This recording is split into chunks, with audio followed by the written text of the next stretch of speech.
Okay, so at this stage, I'm going to show you how to fill any holes or any gaps that you need to. So the first thing is to do to mix the filler.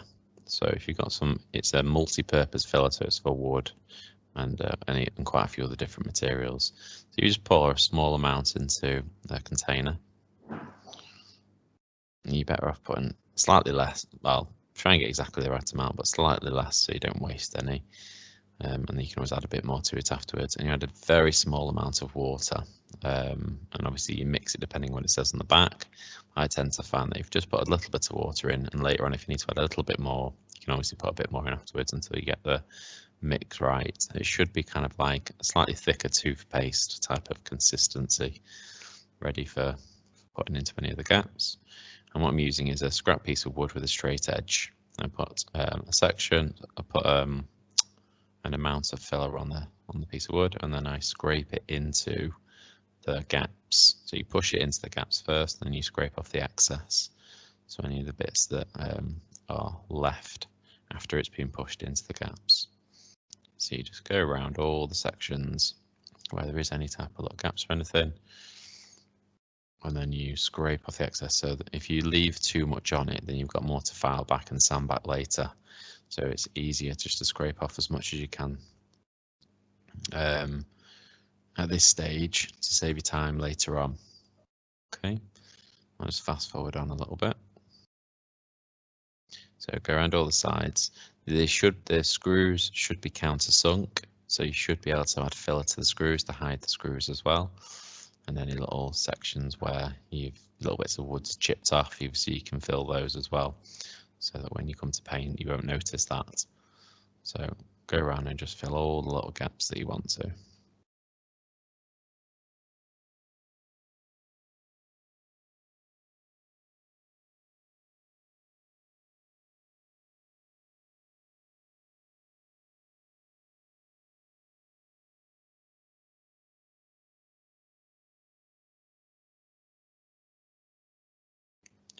Now the filler is going to take a good few hours to dry.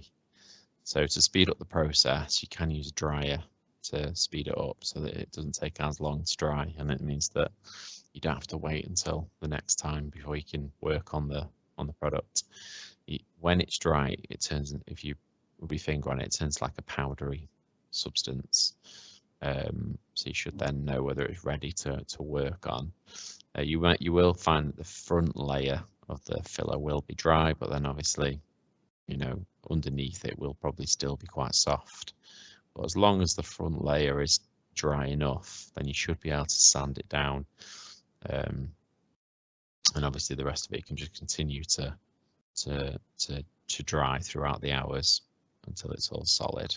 Okay, so give it a good dry, and then you're ready then at that point to sand it down and make it all smooth again. Okay, thank you. Okay, so at this stage, you're going to sand down the filler. So what I've got set up here is 3 sanding boards. I've got a really rough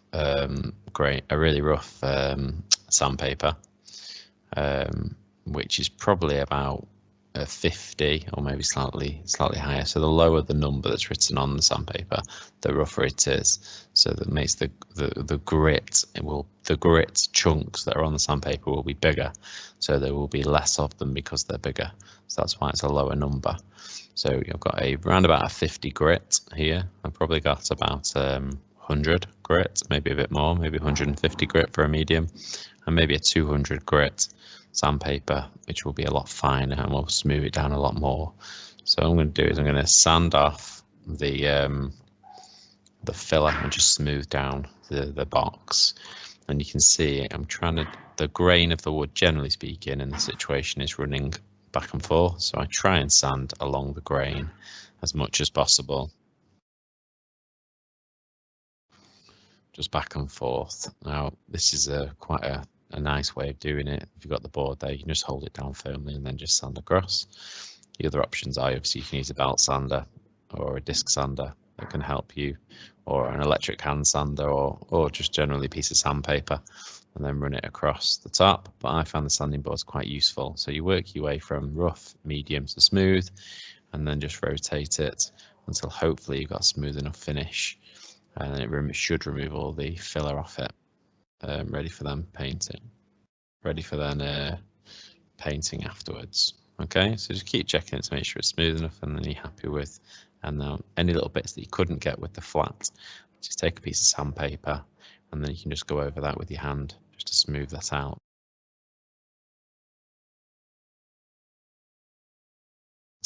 Into position. Okay, so the next stage is I'm going to use some acrylic primer and undercoats.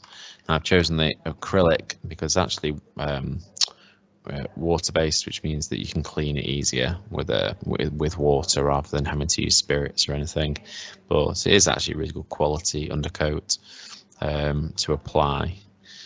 Now the reason why we do an undercoat first or a primer first, which should be the first one, is because the primer helps to fill in any of the gaps again, so it works a little bit like a filler, but it also is slightly cheaper than like a final coat acrylic. So it means you can do multiple coats and it not cost you quite as much as what it would do previously. So it fills in any of the gaps and it also helps to stick to the wood a little bit more. Okay. Okay, so you're going to put some on your brush and then wipe off the excess on the side of the tin, and then you're going to apply a very thin coat of the undercoat. Okay, so back and forth until it's a nice thin coat is applied. Okay, it's important that you put a thin coat of paint on because otherwise it drips and it just looks messy. So what you're going to do is you're going to apply first thin coat of paint and then you're going to dry it afterwards, and then you'd apply 2 or 3 coats of undercoat and primer to then build up the layers. And then again, like I say, it just fills in the gaps. It just like hides the wood colouring underneath it, and obviously the fact it's white is good because it's like a blank canvas. It just then allows you to apply another colour easily to it afterwards. Okay, so you see you really have to spread out the paint and make sure it's not blotchy or a large amount. Okay, and you can see, unfortunately, in this situation, I am getting a little bit of paint in my hands, but that's just the way it is. I can always wash them afterwards. So I'm just using it to tilt it so that I don't want to brush the bottom of the box whilst it's resting on the table. One, because you get paint all over the table, although there is already loads of paint on the table, but it also helps you slightly just do a more even coat across the bottom and not kind of be blotchy at the bottom where the paint might rest on the table whilst you're painting. So you just lift it up slightly and then just try and get it all around. Now, same thing with the filler, as we discussed before, is I could wait for however long that's dry. So it usually take an hour or 2 for the paint to dry or the undercoat to dry, depending on what the tin said. But to speed up the process, as long as I'm not heating it up too close and burning the paintwork and making the paint bubble, I can actually speed up the drying process with some heat and just keep it moving so that you don't get too much heat in one specific spot. So I say if you start painting at the beginning of a lesson, you obviously don't want to be sat around doing nothing for the remainder of the lesson. So if you can dry it and speed up the process, and then you can then work on the next stage, obviously you don't have to spend longer on it. You can get the product made as quickly as you possibly can. So dry it off, and then once it's dry, obviously you can then work on the other sections that you couldn't get to. So in this situation, I've taken off the lid, which I know that I'd glued down previously, but it had come loose, which actually ended up being quite a good thing. So that I can get into all the little gaps easier.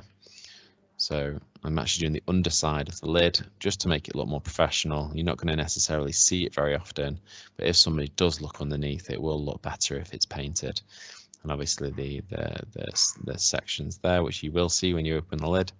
And I'm going to also be painting the inside, very thin coats again. And again, then afterwards, just dry with the dryer. Okay, now once the paintwork is dry, you're going to lightly sand after each coat of paint. So you can see I'm not using a really rough sandpaper because I don't want to remove the paint. I just want to remove any little lumps that might have been on it, or little bits of fibres that have come to the surface. And I'm just bringing those fibres down, ready to then apply my second coat of paint. It's really important to sand between coats if you want to get a really nice finish. Okay, so you have to sand all those sections.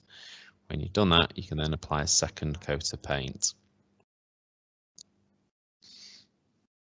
Okay, and then obviously when you've applied the second coat of paint, you can dry it again and repeat the process over and over again until you get it to a position where you're happy with the amount of undercoat that you've put on. And you can see I'm sanding the inside now for exactly the same reason.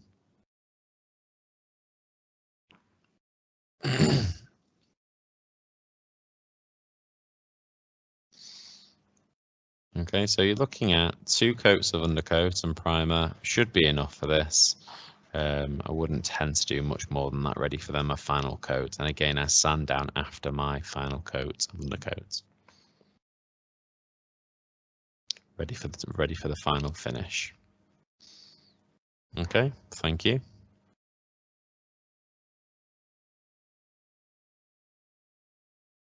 Okay, so at this stage I'm going to apply my finishing coat, but before I do, I need to again just lightly sand down the second coat of primer and undercoat to make sure it's smooth again, so there's no particles or any lumps on it or anything. So lightly sand that down with a fairly fine sandpaper, probably a 150 or a 200 grit. And it should tell you the number on the back of the sandpaper so you know which grit it is. And try and get all the bits nice and smooth so it looks as professional as you can get it. Okay. The next stage is I'm going to use an acrylic. I'm going to use black for painting it, just to keep it a nice simple box design. But again, it's an acrylic black. Really important that you can use like an oil-based, or I suppose you could use a solvent spray paint to do it, but in school we tend to use acrylic, which is a good quality paint, which paints on really well and leaves a nice finish. So again, you wipe off the excess on the side of the tub and then apply a very thin coat. And again, similar thing is I'm going to do a very thin coat because the likelihood is I'm going to do a couple of two coats probably of the finishing coat as well. Spread it out really nice and thinly, and you will find that a little bit goes a long way. So exactly the same process as it was for the undercoat, and try and brush in the same direction back and forth so that the brush marks just look neat and tidy, in case you can still see them. Okay, so all the way around, you see I'm lifting it up so I can get at the bottom neatly, and it still will hopefully still look quite smart. Okay, now I'm trying to get the little edges as well, but I would. At this point, I've taken the lid off just so I can get inside it a little bit easier, and I'm resting it up against something so that I don't get too much paint on the table. But also, the paint can stick to the table if you're not careful. So you've got to make sure that you be careful with your work and you don't rest it flat down on the table as it's drying. Now, once it's done, again, speed up the process. You don't have to wait around. And if you need to touch up any bits that you just spotted, obviously go back and touch them up. And then trying it with a dryer.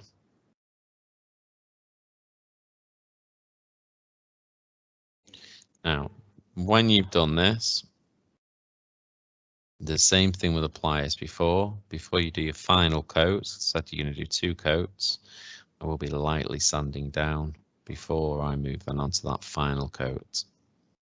So once that's all dry, hopefully, you'll see that I have to lightly sand it down afterwards.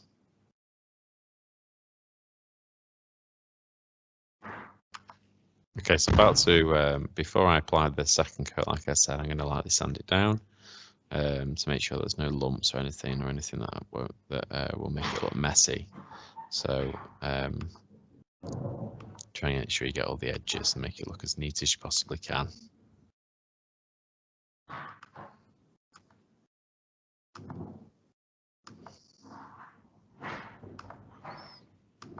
Okay, what you might find also is that you might start to see a bit of white coming through from where you've sanded. and that's just bound to happen. Obviously on your final coat, obviously those bits will go because you will be touching them up anyway, so it doesn't make too much difference. Don't worry about it too much. Just do a nice thin final coat, and then it's ready for the final stage. Okay, so obviously try and get into all the gaps.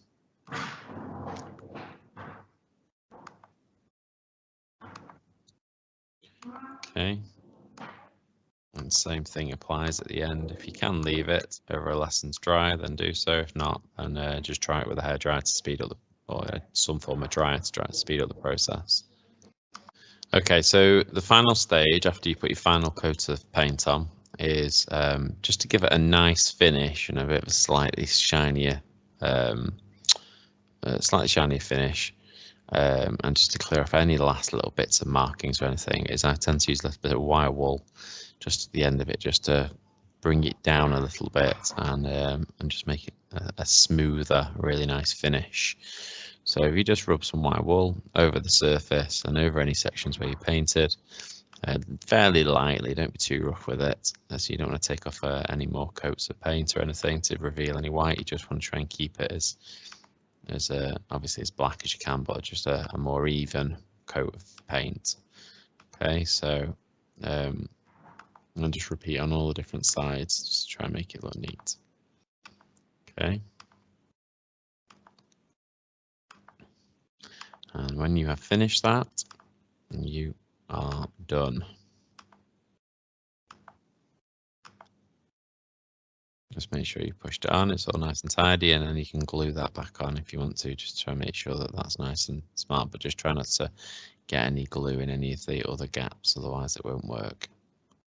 So it needs to make sure the glue is only in this section. Okay, thank you for watching.